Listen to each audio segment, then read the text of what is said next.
Hello दोस्तों, स्वागत है आप सबको फिर से मेरा अपने यूट्यूब चैनल किस दर पे। मैं हूँ आपका दोस्त क्रिस। आज हम लोग एक टॉपिक पे डिस्कशन करेंगे दोस्तों। वो है प्रश्न आंसर का वीडियो। वो टॉपिक का नाम है Russia killer drone hits NATO country Poland, high alert across Europe after Russia mega strike. तो चलो दोस्तों, पहले पहले इस वीडियो को देखते हैं। वीडियो को देखने के बाद तो इस टॉपिक पे तो डिस्कशन करते हैं दोस्तों। चलो लेट्स गो। नमस्कार and welcome all to study IQ. मैं हूं प्रशांत धवन। नाउ यहाँ पे आप लोग पढ़ पाओगे रशिया का किलर ड्रोन, या फिर मुझे कहना चाहिए रशिया का सुसाइड ड्रोन, जो इनको मिला है ईरान से। वो रशिया ने यूज किया और सीधा नेटो कंट्री पोलैंड को जाकर लगा है ये ड्रोन। यूरोप के कई देश इस वक्त हाई अलर्ट मोड पे आ चुके हैं। नाउ यहाँ पे आप देख पाओगे 3 देश हाईलाइट कर रखे हैं, पोलैंड, यूक्रेन और रशिया। पिछले कुछ हफ्तों में मोदी जी ने इन तीनों कंट्रीज को विजिट किया है। पहले ये गए थे मॉस्को में पुतिन से मिलने के लिए। उसके बाद हमने देखा कुछ हफ्ते बाद मोदी जी पोलैंड गए और फिर पोलैंड से गए यूक्रेन में, यहाँ पर ज़ेलेंस्की से मिले। इस दौरान हमने देखा रशिया शांत था, पोलैंड भी शांत था, यूक्रेन भी काफी हद तक आप कह सकते हैं रिलेटिवली शांत था। और दुनिया को उम्मीद ये थी कि ये शांति अब बनी रहेगी, धीरे धीरे सीज फायर की तरफ बातचीत होगी। बट अनफॉर्चुनेटली देखिए, अजीब बात मुझको ज़ेलेंस्की की ये लगती है, एक दिन ये कुछ कहेंगे, उसके अगले दिन इनकी स्टेटमेंट कंप्लीटली डिफरेंट होगी। जब पीएम मोदी के साथ ज़ेलेंस्की खड़े थे, ये कह रहे थे कि हम चाहते हैं वॉर खत्म हो जाए, हम क्यों चाहेंगे वॉर लंबी चले। जैसे ही मोदी जी वापस गए इंडिया में, ज़ेलेंस्की वेस्टर्न मीडिया के साथ बैठकर कहते हैं कि हमें आप ऐसे वेपन दीजिए, आप यूके की गवर्नमेंट, आप यूएस की गवर्नमेंट को ऐसा बोलिए कि हमें ऐसे वेपन दे कि रशिया के डीप जाकर हम अच्छे से आक्रमण करें। ये कहते हैं खुल के। अगेन, ये जो मैं आपको आर्टिकल दिखा रहा हूँ, ये यूक्रेन का मीडिया है, ये कोई रशियन मीडिया आपको नहीं दिखा रहा मैं।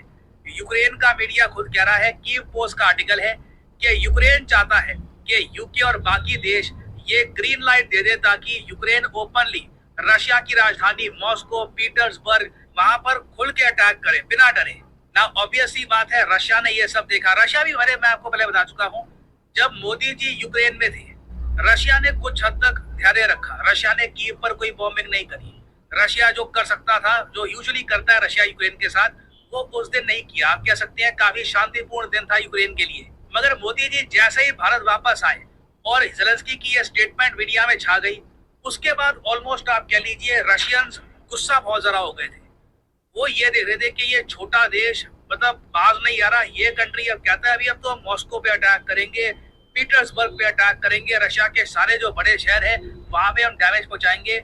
रशिया ने उसके बाद अब तक का, मैं कहूंगा एक्चुअली कई जगह लिखा जा रहा है, one of the largest, personally आप मुझसे पूछे, जो मैंने वीडियोस देखी है, जो इमेजेस देखी है, अब तक का सबसे बड़ा एरियल अटैक किया है यूक्रेन की सिटीज पर। और इसका इम्पैक्ट यूक्रेनियंस कई हफ्तों, कई महीनों महसूस करेंगे, क्योंकि इस बार रशिया ने हॉस्पिटल्स, स्कूल्स या फिर किसी रेजिडेंशियल बिल्डिंग को टारगेट नहीं किया।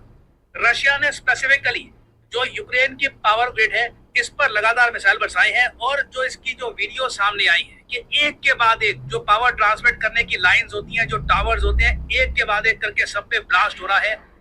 डरा देने वाली आवाज आई थी पूरे यूक्रेन में, ऑल ओवर यूक्रेन। लोग सहम गए थे। लोगों ने खुद कहा है कि आज तक ऐसी डरा देने वाली आवाज नहीं आई, क्योंकि पावर ग्रिड ही अब डिस्ट्रॉय कर दी जा चुकी है कई जगह। यूक्रेन का एक बहुत बड़ा हिस्सा फिर से अंधकार में जा चुका है। इसको ये रिपेयर करेंगे, ऑब्वियसली कोशिश करेंगे, मगर रिपेयर वर्क वगैरह में इनको कई हफ्ते परहैप्स महीने लग जाएंगे। और आप इमेजिन कर सकते हैं, जब रशिया ने इतना ज्यादा भयंकर अटैक किया है यूक्रेन पर, तो जो नंबर्स है मिसाइल्स का और ड्रोन्स का, ये बहुत ज्यादा हाई रहा होगा। और यहाँ पे आप देख पाओगे इस पे आर्टिकल, ज़ेलेंस्की ने ये बात कंफर्म कर दी कि रशिया ने यूक्रेन पर मारे 100 मिसाइल और 100 ड्रोन, एक्चुअली 99 ड्रोन कहना चाहिए, क्योंकि एक ड्रोन क्या हुआ है, गलती से, मुझे गलती बोलना पड़ेगा, अभी लगता तो नहीं है कि रशिया नेटो पे अटैक करना चाहता है, मगर रशिया जब बिल्कुल लेविव नाम का ये जो रीजन है यूक्रेन का, इस पे अटैक कर रहा था, एक ड्रोन थोड़ा और आगे चला गया और पोलैंड के 25 किलोमीटर भीतर जाके ब्लास्ट हुआ है उसका। और पोलैंड देखिए, ये देखकर काफी हद तक घबरा चुका है। पोलैंड के बारे में मैं ऐसे आपको ये बता दूं, बहुत बार यूरोप में ये देश कब्जाया जा चुका है। वर्ल्ड वॉर 2 में आप जाओगे तो 2 बार इस कंट्री को कब्जाया गया था। पहले तो जब नाजी जर्मनी का राइज हो रहा था, हिटलर ने कब्जा लिया पोलैंड। उसके बाद जब यूएसएसआर की आर्मी जर्मनी की तरफ जा रही थी, तब यूएसएसआर ने भी पोलैंड को कब्जा लिया था। तो ये कंट्री देखिए बहुत ज्यादा सेंसिटिव है एक आउटसाइड अटैक को लेकर। आप कह लीजिए पोलैंड इसलिए अपना डिफेंस बजट बाकी यूरोपियन कंट्री से बहुत हाई रखता है।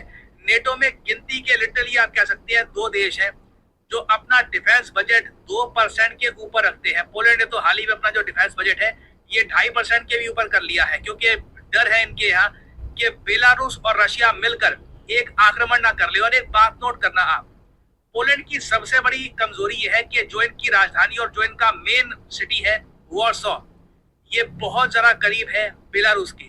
और ये जो एरिया है ना ये बिल्कुल फ्लैट है, चपटा एरिया है, टैंक्स बड़ी तेजी से जाते हैं यहाँ पे। इसलिए हिस्टोरिकली पोलैंड बहुत ही इजीली कैप्चर भी हो गया है, क्योंकि जो भी माउंटेन्स है ना पोलैंड के आसपास, ये यहाँ पे जाकोपान है, क्राको, ये जो रीजन है यहाँ पर आप कह सकते हैं साउथ के आसपास, यहाँ पे आपको मिलेंगे। ऊपर का एरिया काफी हद तक प्लेन है, तो टैंक्स और जो फास्ट इन्वेजन है ये जल्दी हो जाता है। तो जैसे ही पोलैंड में रशिया का जो ये ड्रोन है ये गिरा, पोलैंड ने नेटो कंट्रीज को अलर्ट कर दिया कि देखिए हमारे एयर स्पेस का वायलेशन हुआ है। नेटो कंट्रीज के जो फाइटर जेट्स थे ये बिल्कुल अलर्ट हो गए, यहाँ पे इन्होंने उड़ना स्टार्ट कर दिया। इन केसे को जब रशिया ये 100 मिसाइल 100 ड्रोन ये बरसा रहा था, तब किसी को पता था नहीं कि ये 200 बनेंगे, 150, 300, 400 नंबर कहाँ जाकर रुकेगा। तो नेटो कंट्रीज ने अपनी एयरफोर्स को अलर्ट कर दिया, क्योंकि कोई भी नहीं चाहता कि वॉर्सो पे एक बड़ा अटैक हो जाए। क्योंकि अगर मान लीजिए पोलैंड पर एक ह्यूज अटैक होता है तो बाय डिफॉल्ट नेटो की ट्रीटी का जो आर्टिकल 5 है ये हो जाएगा एक्टिवेट, और सभी नेटो कंट्रीज को वॉर डिक्लेयर करनी पड़ेगी अगेंस्ट रशिया। उस केस में आप मान लीजिए 100% दुनिया एक ह्यूज न्यूक्लियर वॉर को फेस कर रही होगी। और आप अगर रशिया से पूछना तो रशिया ओपनली कहता है, आप अगर ज़ेलेंस्की की स्टेटमेंट्स देखो, ये आदमी चाहता है कि इस टाइप का जो अभी रिसेंटली एक किस्सा हुआ था सारोतोव का, सारोतोव रशिया का एक शहर है, मॉस्को सेंट पीटर्सबर्ग जैसा इंपॉर्टेंट नहीं है मगर एक इंपॉर्टेंट शहर है। वहां पर यूक्रेन ने एक ड्रोन फेंका, सुसाइड ड्रोन, और ये ड्रोन जाकर सीधा एक बड़ी बिल्डिंग से टकरा गया। इसको कहा जा रहा है एक 9/11 जैसा अटैक। इधर आप देख पाओगे, ये इधर यूक्रेन का ड्रोन बैंग, तो ये इधर यहाँ पर ये बहुत ही बड़ा डैमेज किया है इस ड्रोन ने। सो अगेन रशिया यहाँ पे अपनी जस्टिफिकेशन दे रहा है कि ये जो भी रशिया आज के समय कर रहा है इनको करना पड़ेगा, क्योंकि अगर ये नहीं करेंगे तो यूक्रेन लगातार इन द फ्यूचर ज्यादा प्रोत्साहित फील करेगा। ये जेन्युइनली मॉस्को या फिर पीटर्सबर्ग पे अटैक कर सकते हैं। और याद रखिएगा, पुतिन ने एक बार कहा था कि जब तक रशिया की एग्जिस्टेंस पे खतरा नहीं आता हम न्यूक्लियर वेपन्स यूज नहीं करेंगे। जो यूक्रेन करना चाहता है ना, रशिया को इवेंचुअली एक जस्टिफिकेशन मिल जाएगी कि देखिए हमारी एग्जिस्टेंस पे खतरा आ रहा है, तो अब जाके हमको हमारे जो न्यूक्लियर आर्सेनल है ये में भी यूज करना पड़े। तो again this is very worrying science. आपने देखा होगा यूएस मार्केट भी, स्टॉक मार्केट भी थोड़ी सी डरी हुई है ये सब देखकर। इस टॉपिक से रिलेटेड अभी बहुत सी डेवलपमेंट्स होंगी, बहुत कुछ होगा आगे जाकर। मैं आपके लिए ऑब्वियसली अपडेटेड वीडियोस लाता रहूंगा। और फाइनली यहाँ पे मैं आप लोगों से एक सवाल पूछूंगा। क्वेश्चन यहाँ पर ये है कि हाल ही में किस कंट्री ने लॉन्च किया है दुनिया का पहला मोबाइल हाइब्रिड रॉकेट। ये भी एक मैं कहूँगा बहुत ही ज्यादा इंपॉर्टेंट रॉकेट इसलिए है क्योंकि रीयूजेबल टेक्नोलॉजी यहाँ पर यूज करी गई है and this can really change India's space landscape. तो आपको बताना है कि दुनिया का पहला mobile hybrid rocket with reusable technology किस कंट्री ने टेस्ट किया है। इसका नाम यहाँ पे आप देख पाओगे रूमी 1 है। ये है यहाँ पे आपकी ऑप्शंस, रशिया, चाइना, इंडिया या फिर जापान। कमेंट सेक्शन में करिए उत्तर। जो लोग सही आंसर देंगे उनकी कमेंट को मैं हार्ट दे दूंगा ताकि बाकी लोग समझ पाए कि सही आंसर क्या है। एंड फाइनली यहाँ पर मैं ये भी ऐड कर दूं कि स्टडी आईक्यू की मंथ एंड सेल हो चुकी है एक्टिव। स्टडी आईक्यू के सभी कोर्सेज पर डिस्काउंट स्टार्ट हो चुका है। और याद रखिएगा स्टडी आईक्यू का जो प्रीमियर यूपीएससी प्रतिज्ञा प्लस बैच है ये भी अब आप एक डिस्काउंटेड रेट पर परचेज कर सकते हैं। आपको करना क्या है, सिंपली जाइए कमेंट सेक्शन में, यहाँ पे आपको दिख जाएगा ये लिंक, इस लिंक पर करिए क्लिक और यहाँ पे आप स्टडी आईक्यू का प्रतिज्ञा प्लस बैच कर सकते हैं परचेज। इसमें देखिए आपको ऑल अराउंड बहुत सारे बेनिफिट्स मिलते हैं।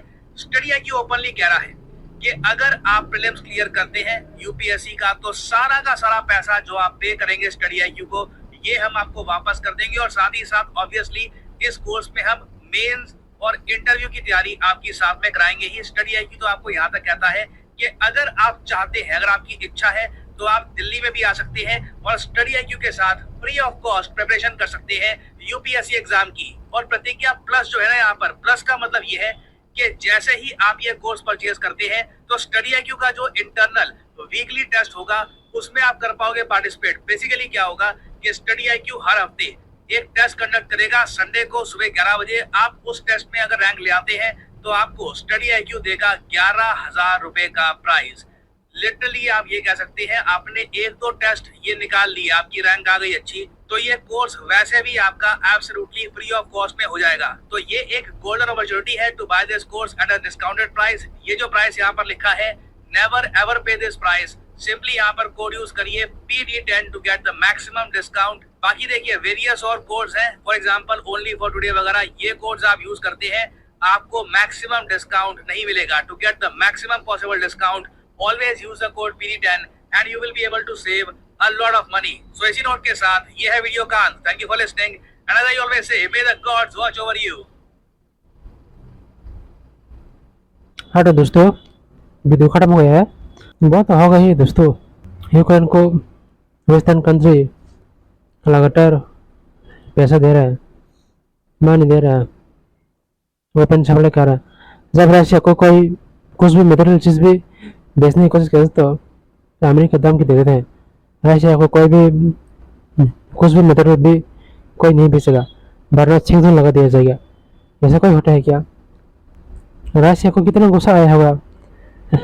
अगर मान लो अभी एग्जांपल के तौर पे हम अभी इसको उल्टा करते हो, ठीक है, अभी यहाँ पे यूक्रेन वर्सेस रशिया वार नहीं, अमेरिका वर्सेस अफगानिस्तान वार, ठीक है। तो रशिया अफगानिस्तान को लगातार हटा दे रहा है, पैसा दे रहा है, तो अमेरिका को गुस्सा होगा कि नहीं होगा?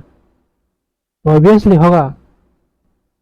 जब रशिया ऐसे बोलेंगे कि कोई भी अगर अमेरिका को कुछ भी चीज़ बेचने की कोशिश करेगा तो हम उन लोगों के ऊपर सैंक्शन लगा देंगे, ऐसे बोलेंगे तो अमेरिका गुस्सा होगा कि नहीं? तो भाई इसको उल्टा करके अमेरिका अपने ऊपर एग्जाम्पल के तौर पे देखने की जरूरत है भाई। यहाँ पे रशिया की कोई गलती नहीं है। रशिया भी तो उसकी नेशनल सिक्योरिटी थ्रेट को देखना पड़ेगा ना, क्योंकि कुछ दिन पहले यूक्रेन ही तो अमेरिका की तो हथियार के दाम पर, पैसे के दाम पर रशिया के ऊपर अटैक कर दिया उसने कोर्स रीजन पर। न्यूज़ में सुनने में आ रहा है कि 10 किलोमीटर तक कब्जा कर दिया है यूक्रेन ने। उस वक्त रशिया ने रेस्पॉन्स नहीं दिया क्योंकि वहाँ पे बहुत सारा 70 से 80,000 लोगों को बचा रहा था, रेस्क्यू करके एक्सेप्ट प्लेस पे लेकर जा रहा था रशिया। इसलिए उस वक्त तुरंत कोई एक्शन नहीं लिया। और यूक्रेन की आर्मी को ऐसा लग रहा है कि देखो रशिया हमको डर गया। उन्हें पता नहीं यूरोप की बड़ा बड़ा एम्पायर, बड़ा बड़ा पावरफुल ताकतवर एम्पायर, फ्रांस के नेपोलियन एम्पायर और ब्रिटिश एम्पायर और नाजी जर्मनी एम्पायर, जिसने भी रशिया पे अटैक किया है, बहुत साहब का पूरा का पूरा एम्पायर ही बर्बाद हो चुका है भाई। आप लोग अगर नहीं पढ़ा तो प्लीज़ आप लोग हिस्ट्री में जगह पारी करना। अभी जो रशिया ने यहाँ पे हेवेंस अटैक किया है, मतलब कुछ दिन पहले यूक्रेन की आर्मी ने 1000 सोल्जर ने रशिया के कोर्स रीजन पर अटैक करके कब्जा कर लिया ना, उसकी वजह से अभी रशिया हेवेंस अटैक कर रहा है। तो वहाँ पे जो यूक्रेन के यहाँ पे गए ना, वो अभी बहुत गलती से गया है। पोलैंड के साथ हमारे भारत देश की भी रिलेशन बहुत अच्छा है। हम तो पूरा यूरोप देश के साथ रिलेशनशिप अच्छा करना चाहते हैं, लेकिन अभी जो यूरोप ने गलती कर दिया है, यूक्रेन को हथियार देकर, पैसे देकर, सैंक्शन लगाकर, ओलंपिक में भी कोई भी रशिया का कोई भी लोग ओलंपिक गेम नहीं खेल सकता भाई। पॉलिटिकल टॉपिक को आप लोग तो उस पर मान लेकर जाओ ना, बहुत बच्चा स्पोर्ट खेलता है, तो इनको इन वर्ड से क्या लेना देना है? तो उसके देश में वार हो रहा था, वो कोई गेम नहीं खेलेगा क्या? तो ऐसा कोई होता है क्या? तो अगर आप लोग को बैन करना है तो यूक्रेन गेम खेलने वालों को भी बैन करो ना, रशिया को ही क्यों टारगेट करो आप लोग। रशिया भी अगर जब उसकी एग्जिस्टेंस पर खतरा आएगा तो वो भी न्यूक्लियर यूज़ करेगा, मतलब ऐसे यूज़ नहीं करेगा, ये मैं भी जानता हूँ, सब लोग जानते हैं। तो दोस्तों आज के लिए ये है आज का टॉपिक। ये आने वाला 2-3 साल में बहुत प्रॉब्लम होने वाला है भाई। अगर यूरोप यूक्रेन को समझ पाए तो भाई तो सरेंडर कर ले, सरेंडर कर ले, रशिया आपकी ज़मीन कोई भी नहीं लेगा, ऐसा बोल के अगर तो समझ पाएगा तो कुछ ज़्यादा कंप्लीट नहीं होगा। लेकिन अगर यूरोप की, नाटो की, वेस्टर्न कंट्री, अमेरिका की ऐसे ही एटीट्यूड रहा ना दोस्तों, तो आने वाला 2-3 साल में बहुत बड़ा कॉम्प्लेक्स होने वाला है। ये मैं प्रेडिक्ट करके बोल रहा हूँ, ऐसा नहीं होना चाहिए। दिए अभी न्यूक्लियर वेपन प्राय 6, 7, 8, 9 देश के साथ है, पास है। ये अभी यूज़ करना शुरू करें तो अभी इस जनरेशन का 2024 का जनरेशन का न्यूक्लियर पावर वेपन जो पहले वर्ल्ड वॉर 2 में जापान में, अमेरिका में यूज़ किया ना, बोला जाता है इससे भी 50-60 हज़ार बहुत पावरफुल है। ये बहुत कंसर्न की बात है। ये वेस्टर्न कंट्री को, ये यूक्रेन को हथियार दे के, मिसाइल दे के, पैसे दे के, ऐसा और भी उकसाना, ये अच्छा बात नहीं है। तो दोस्तों आज के लिए इतना ही। अगर आप लोग को मेरा रिएक्शन वीडियो पसंद आया है तो प्लीज़ आप लोग मेरे चैनल को लाइक, कमेंट और सब्सक्राइब करो दोस्तों। उसके बाद बेल आइकन को दबा देना ताकि मेरा आप लोग की हर वीडियो का नोटिफिकेशन आप लोग तक पहुँच सके। आज के लिए इतना ही दोस्तों। मैं आप लोगों से मिल रहा हूँ नेक्स्ट वीडियो में। तब तक के लिए जय हिंद, भारत माता की जय हो।